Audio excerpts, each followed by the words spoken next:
Agora é oficial, 3 vezes Ana vem aí nas novelas da tarde do SBT. E logo que saiu a chamada da novela na grade, um fã do Almanaque Latino me chamou no direct e disse: finalmente a novela mais aguardada pelos fãs. Tem uma parte de verdade no que ele disse. Independente se foi um sucesso ou um fracasso nos outros mercados, essa história chega ao Brasil praticamente 7 anos depois da produção original. Por que o SBT dá tanta canseira para trazer algumas novelas?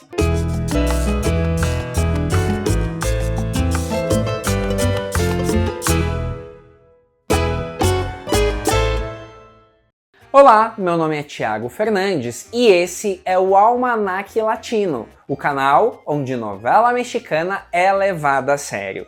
Se tem uma coisa que não precisa esperar 5 ou 10 anos para você fazer, é ajudar o nosso canal a crescer. Para isso é bem simples, deixe seu like, seu comentário e a sua inscrição no Almanaque Latino. Quando você aciona este sininho, o YouTube ainda te dá uma forcinha e te manda notificação cada vez que um novo conteúdo é postado. Para entender a lógica do Almanaque Latino de hoje, é só entender uma historinha que se aplica a quase todos os exemplos desse programa. Um belo dia, o SBT exibe uma novela inédita e um dos protagonistas se destaca a ponto de conquistar os telespectadores brasileiros, ganhando um fã-clube. Isso, obviamente, gera interesse a respeito de outras histórias protagonizadas por esse mesmo artista. O que o SBT faz? Cozinha por anos e anos, e a novela finalmente chega ao Brasil, quando já tá velha. A próxima estreia do SBT é 3 vezes Ana, e parece encaixar perfeitamente nesse perfil.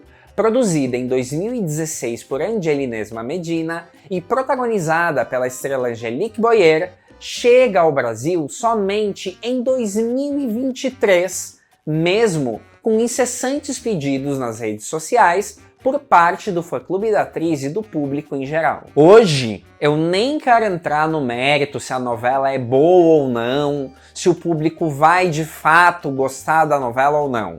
O que importa aqui é que, com certeza, 3 vezes Ana arregimentou uma grande campanha ao longo dos anos, praticamente implorando que o SBT exibisse a novela. As razões são até óbvias. Entre as estrelas da Televisa que seguem protagonizando novelas, a mais popular atualmente, com certeza, é Angelique Boyer.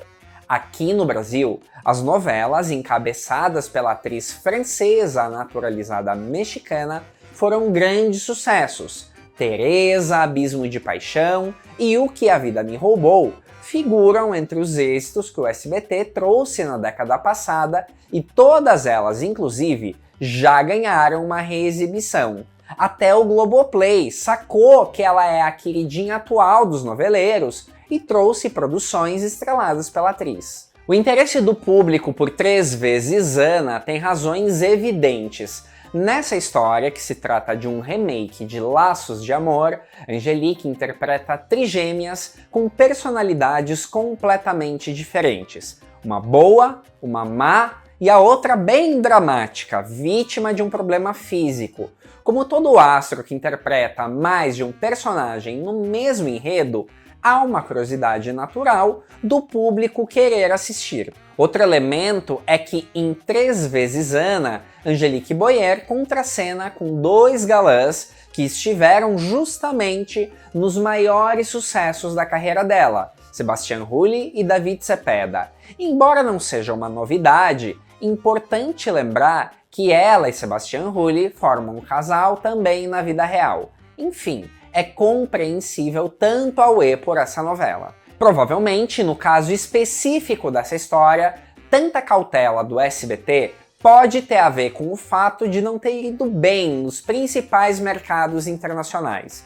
Muitos vão dizer uma história da novela ser pesada, com inúmeras cenas de violência e que se cortar ninguém vai entender. Assim que a novela entrar no ar, esse argumento é um que vai cair por terra, mas eu nem vou entrar nele agora. Mas já que a gente citou as reapresentações dos sucessos da Angelique Boyer, eu fico me perguntando por que não passa essa, que era inédita num tempo decente. A gente acaba entrando novamente naquela discussão da prioridade que as reprises ganham em cima das coisas inéditas. Há umas 2 semanas atrás, quando a gente estava aqui nesse espaço falando sobre a vinda de 3 vezes Ana para o Brasil, uma das coisas que eu levantei é que a própria Angelique Boyer já está prestes a estrear seu 4º trabalho como protagonista posterior a essa história.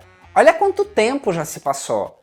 Talvez daí ajudou a reforçar tanto a ideia de que é uma novela muito pedida. De alguma maneira, criou-se quase um hype de cult em cima dessa produção, que não é completamente inédita no Brasil. Quando a Gigo TV teve direito ao sinal do TLM em português, 3 vezes Ana foi exibida dublada, com outras vozes das que o público brasileiro está acostumado.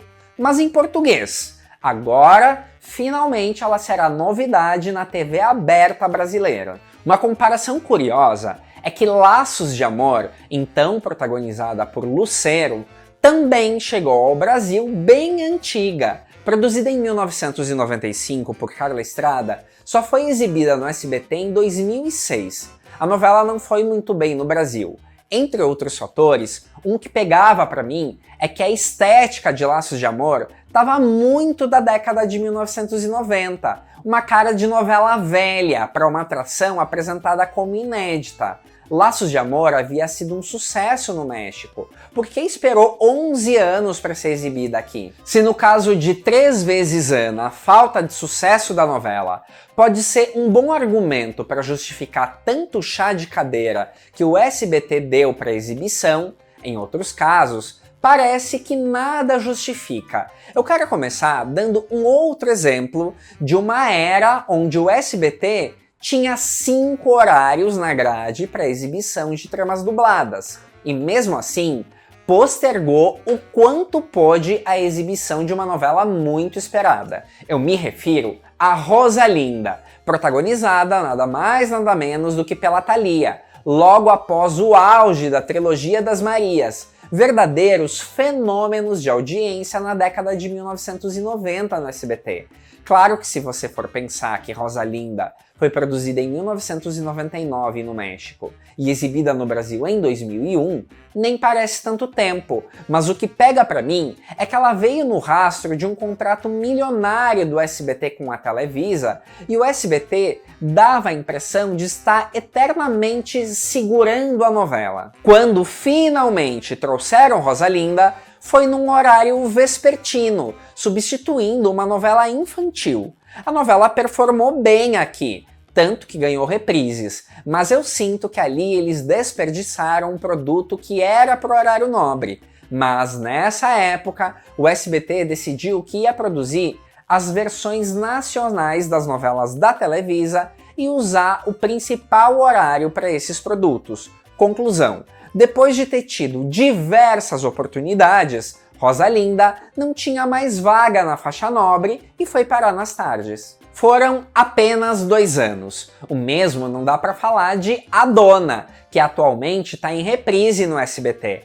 Essa entra inclusive num critério que eu falo: demoram 1 século para passar e depois não param de repetir a mesma novela. Produzida em 2010 no México, essa novela, protagonizada por Lucero, só ganhou uma exibição nacional em 2015. Sobre A Dona, o argumento que se tinha rumor é que o SBT poderia repetir Amor e Ódio, produzida por eles em 2001 e que tem o mesmo argumento. Mas, se foi produzida em 2001 e em 10 anos eles nunca passaram, ela seria necessariamente a razão para impedir a exibição de uma nova versão do mesmo enredo? Eu acho que não. Muitos fãs também atribuíam a essa novela a possibilidade do SBT cortar, que era forte. Bobagem! Digo, o SBT corta sempre, independente se tá sucesso, se tá fracasso, no horário que tá. Tem certas cenas que sempre acabam ceifadas pela edição. numa das exibições de A Dona, até cena de bofetada, algo tão corriqueiro numa novela, foi limado da edição. Acontece que A Dona reunia novamente simplesmente os protagonistas de A Usurpadora, Gabriela Spanik e Fernando Colunga. Era uma atração inédita de grande sucesso internacional, em uma história que o público já havia aprovado. Enfim, não faltavam motivos para passar, mas sempre perdia vaga para outras. E sim, no SBT, muitas novelas vêm por conta de um artista. Em 2015, o SBT exibiu um fenômeno mexicano recente chamado Coração Indomável, protagonizada por Ana Brenda e Daniel Arenas. A novela resultou um excelente negócio para o SBT, já que eles exibiram 500 vezes e sempre com bons resultados. E nisso a protagonista Ana Brenda ganhou notoriedade entre o público brasileiro. Por que não trazer outra novela estrelada pela atriz com chances de ir bem? Essa novela existia e havia sido gravada inclusive antes de Coração Indomável. A Que Não Podia Amar havia sido produzida por José Alberto Castro em 2011 e era daqueles produtos com a cara do SBT. Apesar disso, se a gente comparar o ano de produção original, vai ver que A Que Não Podia Amar foi outra das que tomou uma grande canseira para ser exibida. E era daquelas novelas que a gente, de certa forma, sempre soube que em uma hora certa viria. Foi em 2019. Foi bem. Inclusive, é para se postar numa reprise em breve. Quem sabe, depois disso, o SBT não decide passar alguma coisa inédita com a Ana Brenda. Isso gera a impressão que, para quem é fã de acompanhar o trabalho de um determinado artista, existe uma regra não dita que a mesma novela precisa ser exibida 30 vezes antes de vir uma nova. Tá, mas afinal de contas, por que você se irrita tanto com isso? O que importa não é que finalmente vão passar 3 vezes Ana? Ok, concordo. Mas isso do o importante é que a novela vai passar fazia muito mais sentido antigamente, quando o SBT era a única opção para se assistir a uma novela mexicana no Brasil. Com o tempo, a internet foi facilitando a vida dos noveleiros mais ansiosos, tipo eu. Começaram a sair novelas resumidas em DVDs, novelas completas para baixar em alguns lugares, streamings e, principalmente, para quem abriu mão de dublagem, nunca mais ficou na mão do SBT. E aqui me vem muito claramente a situação da novela La Intrusa, que foi produzida em 2001 e é protagonizada por Gabriela Spanik. Bom, essa o SBT sim pensou em exibir. Tanto é que já demos aqui a notícia que a novela tem cerca de 50 capítulos dublados, até que o SBT desistiu de prosseguir com os trabalhos. La Intrusa é basicamente a 3 vezes Ana da última década. Uma novela que, mesmo não tendo sido muito bem sucedida, era das mais pedidas para exibição, justamente por contar no elenco com uma estrela querida entre os telespectadores. Mas na época, não tinha isso de assistir online nessa facilidade. Eu esperei anos para poder ver La Intrusa, e quando eu finalmente vi, era uma sensação de uma dívida quitada. Ok, a novela não é o melhor produto da história da televisão, mas deixa eu assistir para poder concluir isso. Provavelmente não teria feito sucesso aqui, é verdade. Mas como sempre, 1000 vezes essa que a milionésima reprise das mesmas. Conclusão, hoje La Intrusa é uma novela totalmente velha e que dificilmente seja exibida um dia no Brasil. Também não é que exista uma lei que obrigue o SBT a exibir as novelas na ordem cronológica de produção, apesar que eu tenho toque com isso e agradeceria muito. Mas eu fico pensando até num caráter de promoção. Imagina trazer Angelique Boyer ao Brasil ou mesmo para uma entrevista para falar de 3 vezes Ana. Ok, ela vai falar, mas pensa que assunto velho para ela é essa produção, sendo que ela já fez 1000 coisas depois. Também, ainda sobre aquilo da galera arranjar uma forma de assistir a novela por conta, eu compreendo que não corresponde a 10% do público que a novela vai alcançar se passar na TV aberta, com a dublagem e tudo mais. Mas não tira um pouco a experiência coletiva de todo mundo ver junto, comentar junto, que existia anos atrás? Quantas novelas são citadas aqui nos comentários que são totalmente inéditas e bem pouco badaladas aqui no nosso canal? Eu, inclusive, adoro ler. Agora pensa, ok, eu tenho um canal, eu consumo muita, mas muita novela. E do tanto de tempo que já se fala em 3 vezes Ana, seja para pedir, para criticar, para exaltar, alguém acha mesmo que eu ia esperar até 2023 para assistir? Mas enfim, vou ter que dar uma maratonada para refrescar a memória, porque eu tenho certeza que vai render vários e vários programas nas próximas semanas. Sabe o que ia ajudar? Se o SBT botasse de uma vez pelo menos mais um horário para novelas inéditas. Assim não criava tanta fila. E uma novela pedida pelo público não esperava 7 anos para chegar na TV aberta. O que você acha disso? Tá ansioso? Já viu faz tempo? Deixe seu like, seu comentário e até o próximo Almanaque Latino.